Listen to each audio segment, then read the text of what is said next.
ఇవాళ మీకు బొబ్బరిపప్పు గారెలు మేము చేసుకునే స్టైల్లో చూపిస్తానండి. ఈ ఫస్ట్ ఒకసారి బొబ్బరిపప్పు మిక్సీలో వేసిన ఈ మిశ్రమంలో ఎల్లిపాయలు, జీలకర్ర, పచ్చిమిర్చి, ఉల్లిగడ్డ, ఇంకా కరివేపాకు ఫస్ట్ వేసానండి. ఫస్ట్ పట్టినప్పుడు ఇది ఫస్ట్ వేసిన వాయి. ఈ తర్వాత ఎగస్ట్రా పప్పు ఓన్లీ పప్పు. ఈ ఫస్ట్ దాంట్లో ఎల్లిగడ్డ, జీలకర్ర, వెల్లిపాయలు, కరివేపాకు, గల్లుప్పు ఈ ఫస్ట్ వాయిలో వేసినండి. ఈ రెండోసారి ఈ ఓన్లీ బొబ్బరిపప్పు దాంట్లో కొన్ని పెసర్లు కొన్ని వేసా నానబెడితేప్పుడు. ఇట్లా రుబ్బుకొని ఇంకా రోట్లు అయితే బాగుంటుందండి. ప్రస్తుతం అయితే ఇవాళ నేను పిల్లల కోసం మిక్సీలోనే ఏమైనా చేయమ్మా అంటే ప్లాన్ లేకుండా ఒకసారి నానబెట్టి మిక్సీలో చేస్తున్నాండి. కరివేపాకు వేసిన, పుదీనా కూడా వేసుకోవచ్చు, కానీ పుదీనా లేదు. కొత్తిమీర ఒకటి ఉంది, కొత్తిమీర తరుగు కూడా వేస్తున్నా.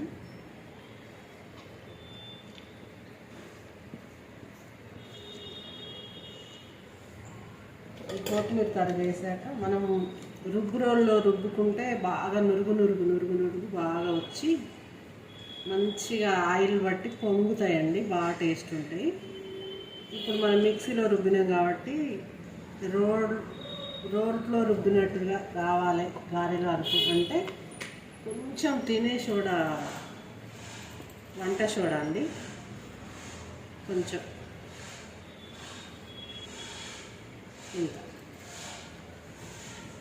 ఇంత వేసి మనం ఎక్కువసేపు మిక్సీలో రుబ్బినాక కూడా చేయితోనే ఇలా ఇలా ఇలా ఇలా బాగా రబ్ చేయాలండి.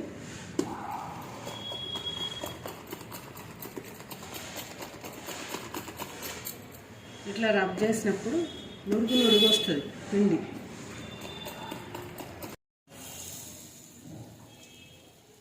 కొంచెం పిండి లూజ్ అయితే ఇట్లా చేతితోనే షేప్ ఇట్లా వేసుకోవచ్చు ఈజీగా. ఏం దీనికి పట్టుకుంటుంది అని భయపడిన అవసరం లేదు. కొత్త పిల్లలు ఇట్లా జారిపోతుంది కొత్తగానే. లూజ్ కాకపోతే ఆకు మీద పెట్టి అట్లా వేసుకోవచ్చు, కానీ కొంచెం పిండి లూజ్ అయినా దీనికి భయపడాల్సింది ఏం లేదు, సేమ్ షేప్ వస్తుంది.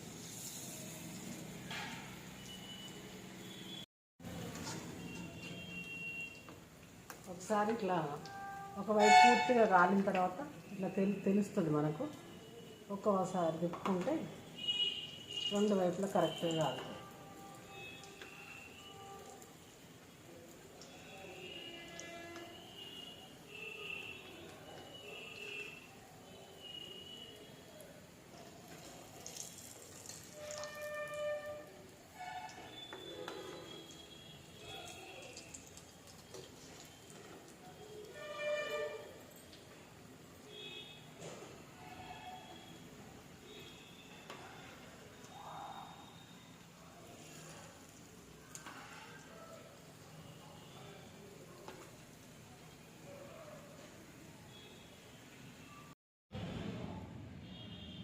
ఇలా వచ్చాయండి మా గారెలు.